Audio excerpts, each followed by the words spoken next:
Trong video hôm nay, mình sẽ kể và chỉ cho các bạn cái cầu Crimea nổi tiếng cũng như thành phố cổ xưa Kerch nằm trên bán đảo Crimea.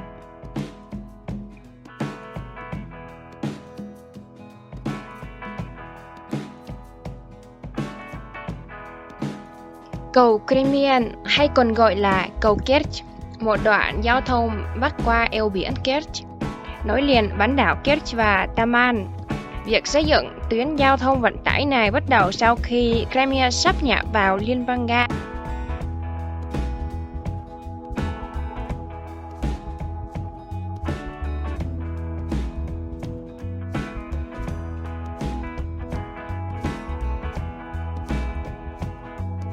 Sau khi Crimea sáp nhập vào Liên bang Nga, tầm quan trọng của việc xây dựng tuyến giao thông giữa Crimea và Kuban đã tăng lên mạnh mẽ.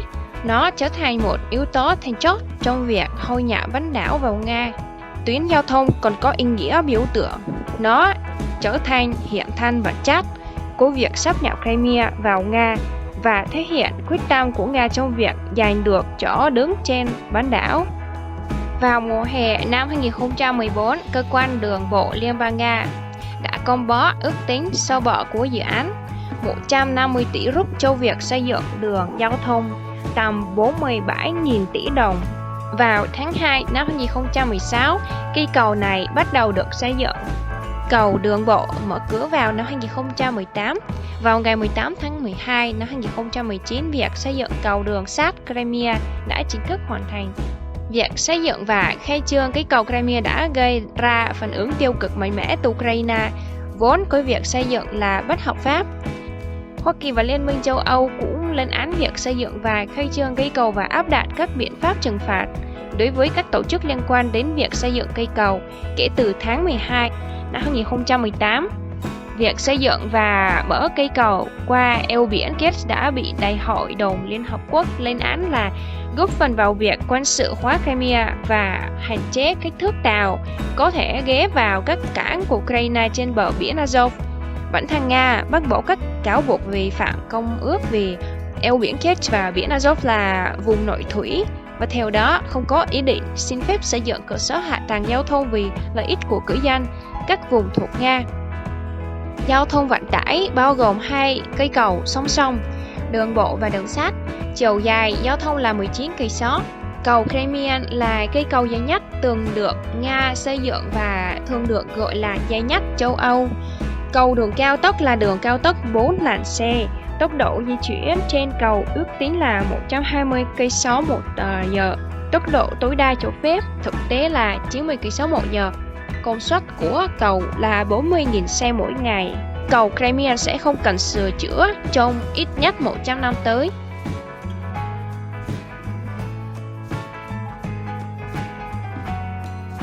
Kerch là một trong những thành phố cổ kính nhất. Thành phố nằm ở phía đông bán đảo Crimea trên bờ eo biển Kerch. Kerch là một trong những thành phố lớn nhất ở Crimea, đứng thứ 3 sau Sevastopol. Mùa hè ở Kerch ấm áp nhưng so với các thành phố khác của bán đảo Crimea, nó khá ẩm ướt. Điều này liên quan đến sự gần gũi với Caucasus. Mưa rào thường xuyên vào mùa hè. Trên bán đảo Kerch không có sự thay đổi lớn về nhiệt độ do khí hậu luôn ẩm từ biển Đen và biển Azov. Nhiệt độ không khí tối đa trung bình vào mùa hè là cộng 28,1 độ C. Nhiệt độ không khí trung bình vào mùa hè là cộng 23,1 độ C. Kerch được coi là thành phố có cơ sở hạ tầng phát triển. Trên lãnh thổ thành phố, người ta chế biến quặng sắt, đóng nhiều tàu khác nhau, may quần áo, sản xuất vật liệu xây dựng v.v. Một đặc điểm nổi bật và rất bổ ích ở các thành phố của bán đảo Kerch là người ta ghi nhận địa chỉ của mỗi nhà chung cư trên phần thượng dưới mái nhà. Mình nghĩ điều này rất là tiện. Do vị trí của nó ở ngã ba của hai biển, biển Đen và biển Azov, Kerch thu hút khách du lịch từ các quốc gia thuộc Liên Xô cũ vào mùa hè. Ở những vùng lân cận của thành phố có một số nhà trọ và trung tâm vui chơi giải trí. Các bãi biển ở Kerch chủ yếu là cách và vỗ cách. Kerch có kết nối đường sắt trực tiếp với các thành phố như Moscow, Feodosia, Yankoy, Simferopol.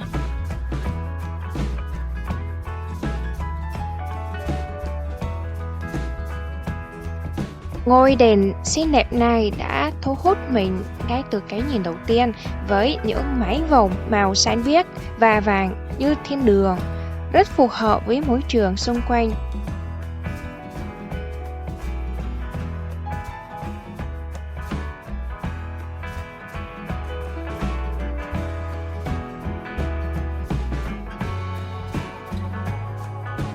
Nhiều vườn hoa đã được trồng trên lãnh thổ của ngôi đền.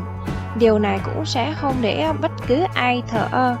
Theo giáo lý của tôn giáo Nga, những cô gái theo chính thông giáo nên mặc váy dài dưới đầu gối và đội khăn đầu khi đến nhà thờ.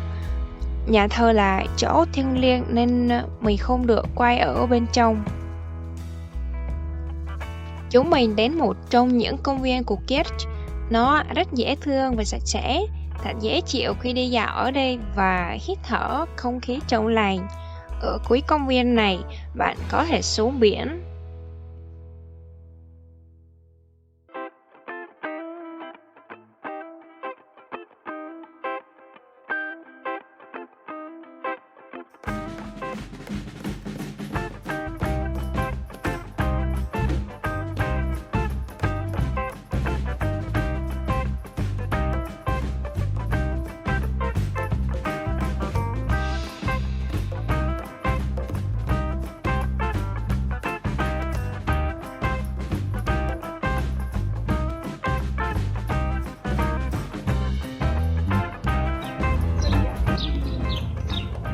Sau nhà thờ, mình đến một công viên.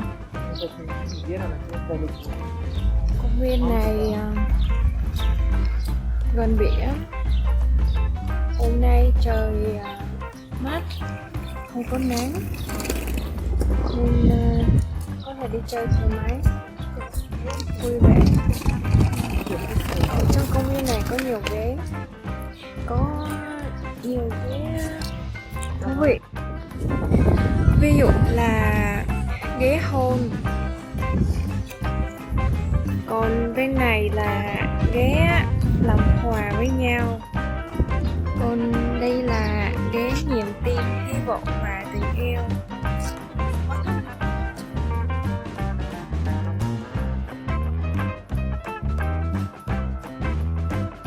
Máy quét rác này thực hiện công việc của nó một cách hoàn hảo. Dường như vỉa hè ở đây được mài nhẵn bóng. Công nghệ tuyệt vời, phải không? Thật là ở Nga mình chưa từng gặp thiết bị như vậy. Ngoài ra, ở đây còn có công viên dây cho trẻ em và người lớn.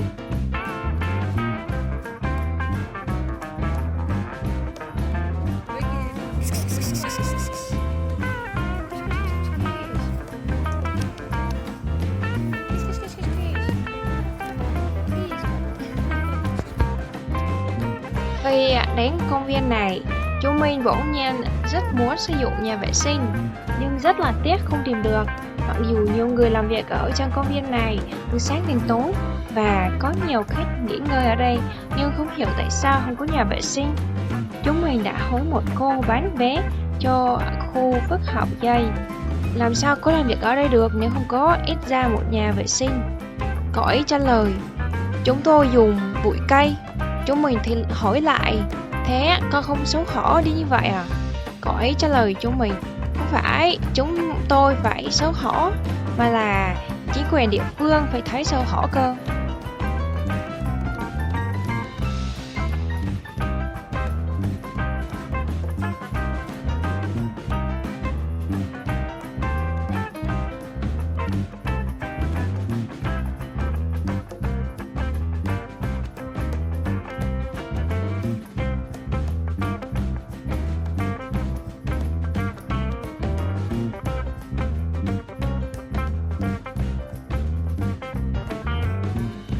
Tất cuộc mình đến cuối công viên và bây giờ chuẩn bị xuống bậc thang này để thấy biển rõ hơn.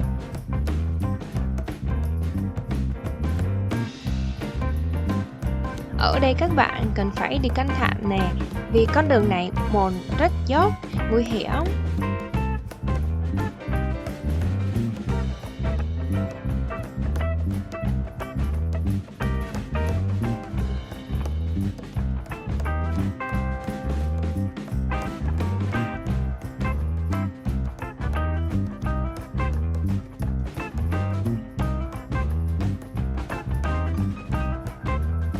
Điểm đến cuối cùng của chúng mình hôm nay là bãi biển. Không dễ dàng để tìm được nó. Chúng mình mất lâu nhưng không hề hối tiếc. Trên đường đi, chúng mình đi dọc một con sông nhỏ. Mình không biết tên nó là gì. Ở đó có nhiều ngư dân câu cá.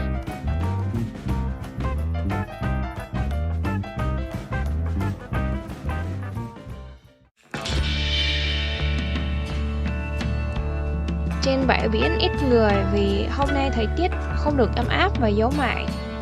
Có lưới bóng chuyền bãi biển. Còn mình rất thích chơi bóng chuyền. Nếu như hôm nay có người chơi bóng chuyền thì mình nhất định xin tham gia. Cách trên bãi biển rất dễ chịu, xen lẫn với những vỗ sào nhỏ. Biển ấm áp. Trên bãi biển có tất cả các tiện nghi như ghế tắm ngắn, dù, quán cà phê, cửa hàng. Nhưng tiếc là hầu hết quán đều đóng cửa do dịch bệnh.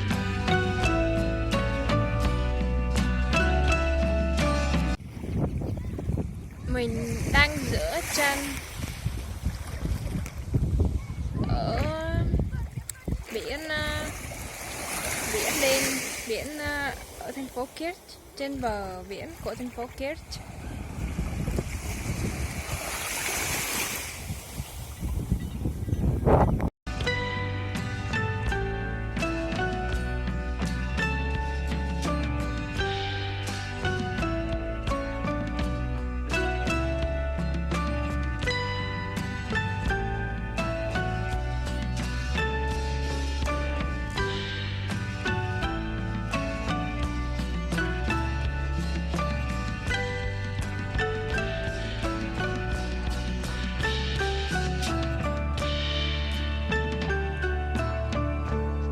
Như vậy, đến lúc để chúng mình trở về nhà. Chúng mình rời đi vào buổi sáng và trở lại vào buổi tối. Trong thời gian này, chúng mình chỉ đến thăm một thành phố trên bán đảo Crimea, thành phố cổ Kerch.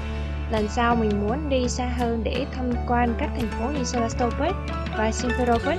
Mục đích của video hôm nay là để giới thiệu với các bạn cây cầu Crimean, kể về lịch sử hình thành của nó, cũng như thăm thành phố gần nhất từ Anapa trên bán đảo Crimea Kerch. Cảm ơn các bạn vì xem những video của mình rất nhiều. Hẹn gặp lại trong video mới.